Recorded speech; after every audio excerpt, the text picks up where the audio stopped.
You join us in the middle of the run for the new team and the new driver in IndyCar this year, PREMA Racing, who have such a rich history in European open wheel. They've turned up in the NTT INDYCAR Series. They've had a very difficult start to their season. But Robert Shwartzman, who has never driven on an oval until this week, has just set a first lap of 233.230 miles an hour. Schwartzy and PREMA are coming. Wow.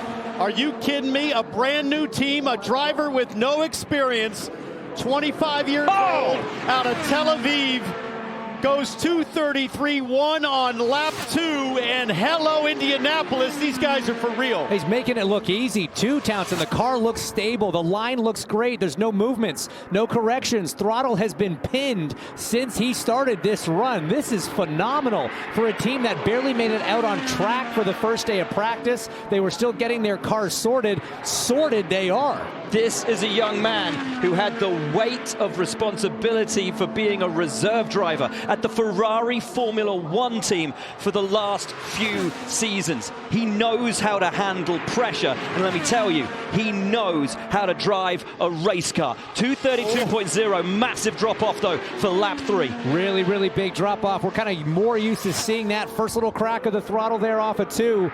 His average speed is already dropped down below award, but with hybrid deployment on this last lap, can he maybe salvage a few tenths of a mile an hour? I can see those red gloves looking awfully busy behind the aero screen. Schwartzman hanging on, one more corner to go, but a brilliant first qualifying attempt at Indy. What a debut for Robert Shwartzman, through 4, down and over the line. The rookie goes to second at 232.584. And that opening lap speed was something, guys, but what about that? A little slide. As you said, Townsend busy behind the wheel. But that little slip angle looked just about perfect for Schwartzman. It loosens up a little bit there, but he sticks it to the floor, and I can tell his eyes are high. He's focused on the line that he wants to hit, not the wall that he could hit. And what a brilliant job. And up and down pit lane right now, you know everybody, James, is saying, uh-oh, it's going to be tough to make the top 30 today, the top 12, because this new team has come to fight. He's never been on an oval before. I saw you when you got out of the car, there was a big exhale. What does this mean to you to qualify for the Indy 500? Honestly, it felt amazing. You know, it definitely tickled my nerve. I think this qualifying is the hardest qualifying mentally I've ever done in my career.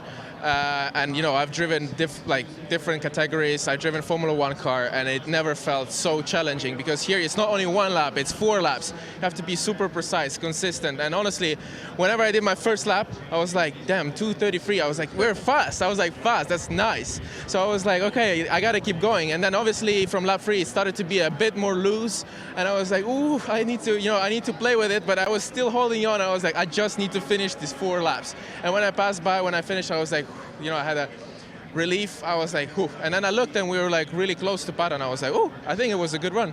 Congratulations. Thank you.